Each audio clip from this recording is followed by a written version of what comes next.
Hello everyone, welcome back to the YouTube channel. Today, we are diving into a dramatic and often overlooked chapter of World War II, a moment when German tank crews faced something they truly did not expect on the battlefield. It is the story of why German crews panicked the moment they saw British Matilda tanks rolling toward them, and why only the powerful 88mm Flak gun could stop these mechanical beasts. This is a story of surprise, fear, innovation, and the brutal reality of armored warfare. When World War II began, Germany entered the conflict with confidence in its armored force. The Panzer divisions had already proven their ability to move fast and strike hard. But in 1940, during the fighting in France, German soldiers suddenly encountered something that their own equipment could not handle. The British Army deployed the Matilda II infantry tank, a machine designed not for speed but for absolute protection. Its armor thickness shocked the Germans. The front armor could reach up to 78 millimeters, far thicker than anything the Germans expected on a battlefield in 1940.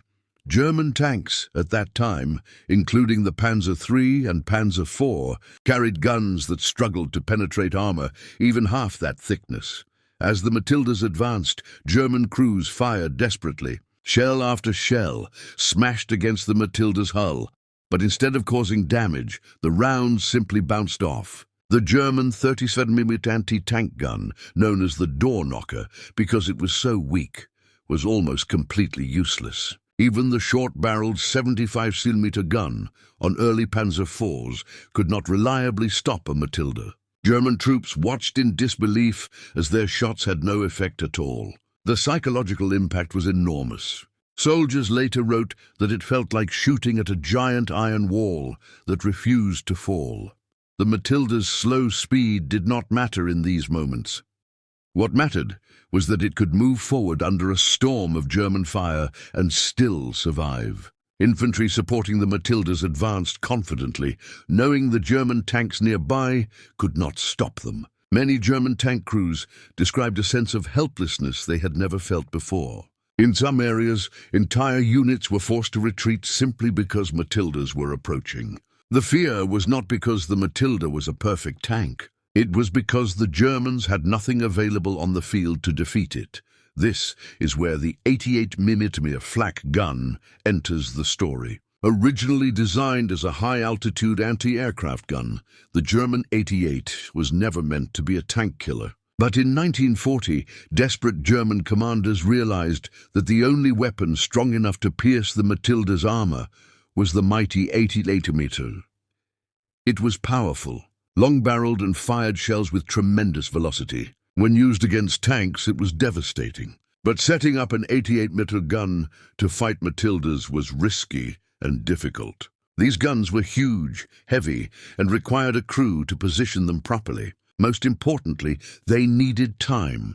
German commanders had to order their crews to hold fire until the Matildas were close enough for a clear shot. This took bravery, because if the Matilda spotted them first, the 88 crew would be wiped out. But when the 88mm did fire, the results were immediate. The shell punched through the thick British armor with ease, destroying the tank in a single hit. For the first time, German soldiers realized that they had a weapon capable of stopping the Matilda. But relying on the 88mm was far from ideal. These guns were limited in number. They were not designed to keep up with fast-moving units. On top of that, once positioned, the guns became prime targets for British artillery and infantry. The British Matilda tank itself had weaknesses. It was slow, with a top speed around 15 miles per hour. This meant it struggled in open maneuver warfare. Its 2-pounder main gun, while effective against tanks, could not fire explosive shells, making it weaker against infantry and fortifications. But none of these weaknesses mattered when the Germans first met the Matilda on the battlefield. In that moment, all that mattered was survival, and German crews knew their tanks could not save them.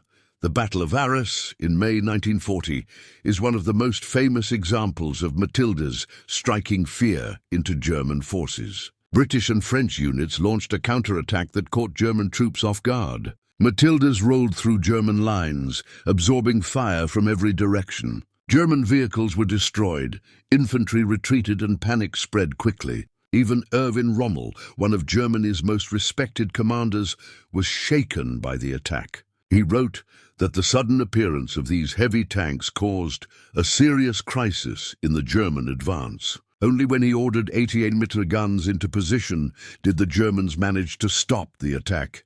After France, Germany learned a lesson that would influence the future of tank development.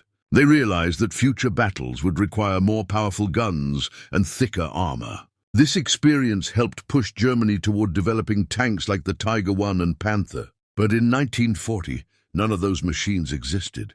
In that early stage of the war, the Matilda II was one of the most feared Allied tanks on the battlefield.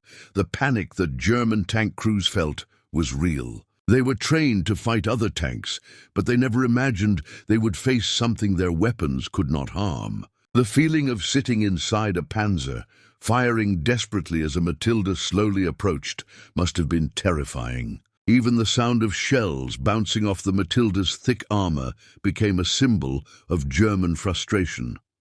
As the war continued, newer weapons and tactics would reduce the Matilda's impact. But during its moment of glory in 1940 and early 1941, it was one of the toughest tanks in the world. Its presence forced Germany to rethink its approach to armored warfare. And for the men who fought inside the Matilda, it was a machine they trusted with their lives. This has been a deep dive into why German tank crews panicked when they saw Matildas and why only the powerful 88mm Flak gun could stop them. If you enjoyed this historical breakdown, make sure to like the video, subscribe to the channel, and stay tuned for more incredible World War II stories.